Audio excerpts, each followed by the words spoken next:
പാലക്കാട് നിയമസഭാ മണ്ഡലത്തിലെ ഉപതെരഞ്ഞെടുപ്പ് അക്ഷരാർത്ഥത്തിൽ ഒരു രാഷ്ട്രീയ അഗ്നിപരീക്ഷയായി മാറിയിരിക്കുകയാണ്. സ്ഥാനാർത്ഥി നിർണയം മുതൽ ആരംഭിച്ച വിവാദങ്ങൾ ഇപ്പോൾ പോലീസ് സ്റ്റേഷൻ നടപടികളിലും കോടതി കയറാവുന്ന പരാതികളിലും എത്തി നിൽക്കുന്നു.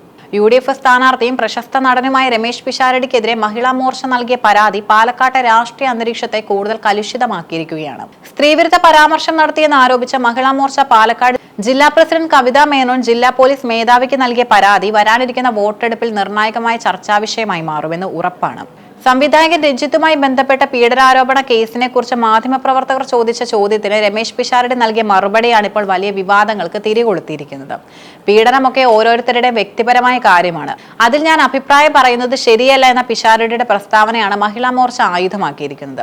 ബലാത്സംഗം അല്ലെങ്കിൽ പീഡനം എന്നത് ഒരു വ്യക്തിപരമായ കാര്യമല്ല, മറിച്ച് സമൂഹത്തിന് നേരെയും സ്ത്രീത്വത്തിന് നേരെയും നടക്കുന്ന ഏറ്റവും വലിയ കുറ്റകൃത്യമാണ്. ഇതിനെ വ്യക്തിപരമായ കാര്യമെന്ന് വിശേഷിപ്പിക്കുന്നത് കുറ്റകൃത്യത്തിന്റെ ഗൗരവം കുറച്ചു കാണിക്കലാണ്. പീഡനത്തിനിരയായവർ അനുഭവിക്കുന്ന മാനസികവും ശാരീരികവുമായ വേദനകളെ അവഗണിച്ചുകൊണ്ട് ഇത്തരം സംഭവങ്ങളെ സ്വകാര്യമായ കാര്യങ്ങളായി ചിത്രീകരിക്കുന്നത് സ്ത്രീത്വത്തെ അവഹേളിക്കുന്നതിന് തുല്യമാണ്.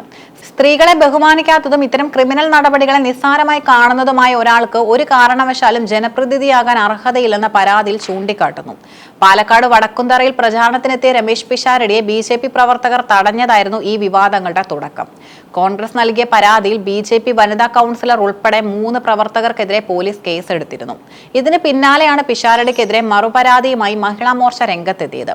ഒരു രാഷ്ട്രീയ നീക്കത്തിന് പകരമായി മറ്റൊരു നിയമ നടപടി എന്ന രീതിയിലാണ് ഇതിനെ രാഷ്ട്രീയ നിരീക്ഷകർ കാണുന്നത്. BJP പ്രവർത്തകർക്കെതിരെയുള്ള പോലീസ് നടപടി ഏകപക്ഷീയമാണെന്നും സ്ഥാനാർത്ഥി നടത്തിയ സ്ത്രീവിരുദ്ധ പരാമർശങ്ങൾക്കെതിരെയും നടപടി വേണമെന്നുമാണ് BJP ക്യാമ്പിന്റെ നിലപാട്. ഇത്തരമൊരു പരാതിയിലൂടെ UDF സ്ഥാനാർത്ഥിയുടെ പ്രതിച്ഛായയ്ക്ക് മങ്ങലേൽപ്പിക്കാൻ സാധിക്കുമെന്ന് അവർ കണക്കുകൂട്ടുന്നു. രമേശ് പിഷാരടിക്കെതിരെയുള്ള പരാതി രാഷ്ട്രീയ പ്രേരിതമാണെന്നാണ് UDF നേതൃത്വം വ്യക്തമാക്കുന്നത്.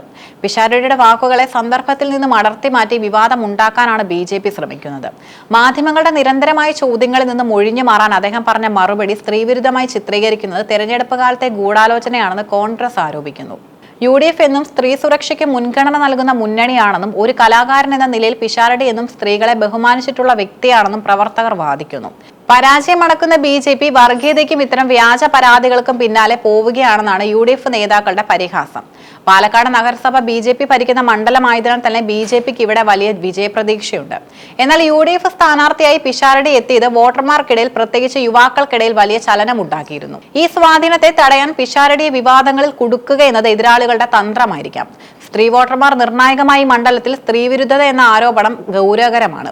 മഹിളാ മോർച്ച ഉയർത്തുന്ന ഈ ആയുധം നിഷ്പക്ഷ വോട്ടർമാരെ സ്വാധീനിക്കുമോ എന്നത് വരും ദിവസങ്ങളിൽ വ്യക്തമാകും. പീഡന കേസുകളെ വ്യക്തിപരമായി ചിത്രീകരിക്കുന്നത് സ്ത്രീത്വത്തെ അവഹേളിക്കലാണെന്ന വാദം ഗൃഹസന്ദർശന വേളകളിൽ ഉൾപ്പെടെ BJP പ്രവർത്തകർ ചർച്ചയാക്കുന്നുണ്ട്. കേരളം മുഴുവൻ ഉറ്റുനോക്കുന്ന പാലക്കാട് ഉപതെരഞ്ഞെടുപ്പ് ഇപ്പോൾ കേവലം വികസനത്തിലോ രാഷ്ട്രീയത്തിലോ ഒതുങ്ങുന്നില്ല. അത് വ്യക്തിഹത്യകളിലേക്കും കോടതി കേസുകളിലേക്കും വളർന്നിരിക്കുന്നു.